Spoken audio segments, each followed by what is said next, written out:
Paz do Senhor, meus irmãos do povoado Quilombo, da querida cidade de Lagarto. Eu sou o presbítero Davi, filho do pastor Jael e da missionária Ieda. Nós estivemos ali no Chile durante 8 anos. Em relação aos alimentos, é muito diferente também de nós, principalmente de nós nordestinos.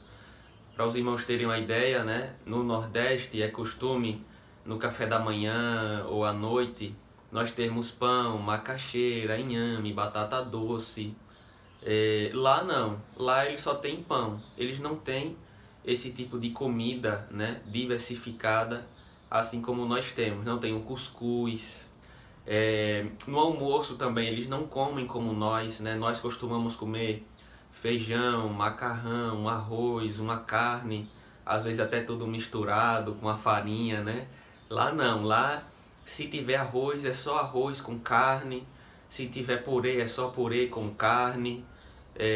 Da mesma forma, lasanha, só lasanha, né? Feijão, eles não costumam comer muito feijão, lá não é uma região que se dá feijão, mas eles não costumam misturar os alimentos como nós costumamos misturar os alimentos.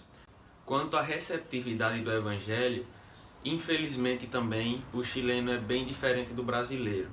O brasileiro ele é muito receptivo, né, para o Evangelho. A maioria dos brasileiros acreditam em Deus, tem a fé em Deus, né, na existência de um Deus todo-poderoso.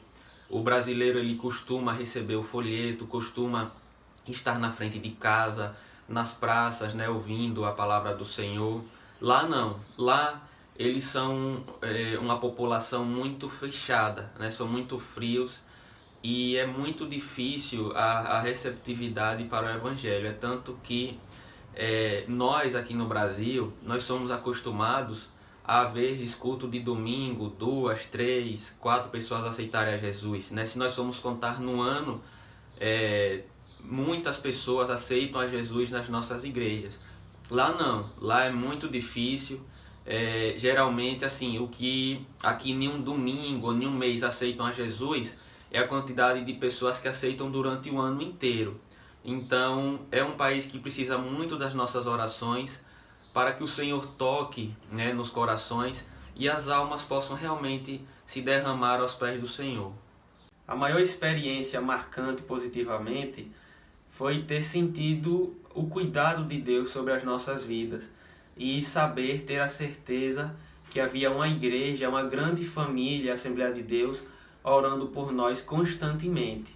Então isso daí foi muito marcante positivamente, porque nos momentos que a gente se sentia triste, nos sentíamos só, nós nos lembrávamos que havia uma igreja orando por nós. A experiência mais triste que eu vivenciei lá no Chile, eu posso dizer que foi em relação à morte dos meus avós. O pai da minha mãe faleceu cerca de 30 dias depois que a gente chegou lá no Chile, né? E foi uma experiência bem triste, porque como nós éramos recentes lá, nós não pudemos vir, né, para o velório. Nós apenas viemos cerca de um ano depois. Apesar de eu ser pequeno, eu tenho lembrança dessa situação. E também o pai do meu pai, ele faleceu no ano de 2000, mais ou menos. Nós também não pudemos vir aqui, né, para o velório. Poucos meses antes dele falecer, ele já estava ruim de saúde.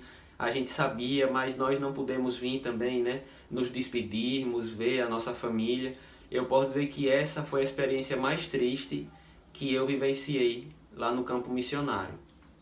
O principal desafio enfrentado dentro da igreja, eu diria que é a falta de obreiros. Lá é uma igreja pequena e também não existem muitos obreiros, né, muitos irmãos, muitas pessoas dispostas a fazer a obra do Senhor, a estar atuando como professor de escola dominical, como dirigente do círculo de oração, como coordenadores de grupo. Então eu acredito que esse seja o maior desafio, né, e o maior problema dentro da igreja naquele país. Um conselho que eu dou para você que quer ser missionário é a oração. A Bíblia nos diz que nós devemos orar sem cessar. E é através da oração que nós temos comunicação, contato com o nosso Deus.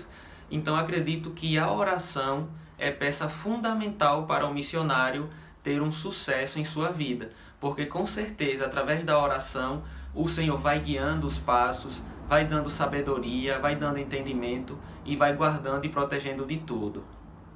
A passagem bíblica mais marcante na minha vida missionária é o Salmo 126:6, que diz: aquele que leva a preciosa semente, andando e chorando, voltará sem dúvida com alegria, trazendo consigo os seus molhos.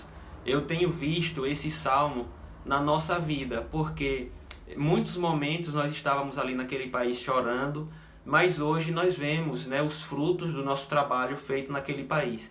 Então esse salmo realmente se cumpriu nas nossas vidas.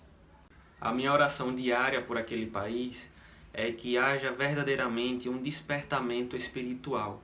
É um país muito carente do Senhor, um país muito carente de ouvir a palavra do Senhor, e eu conclamo os irmãos a orarem, né, pelo Chile, para pedir que o Senhor faça um despertamento espiritual e que muitas almas se entreguem ao seu reino.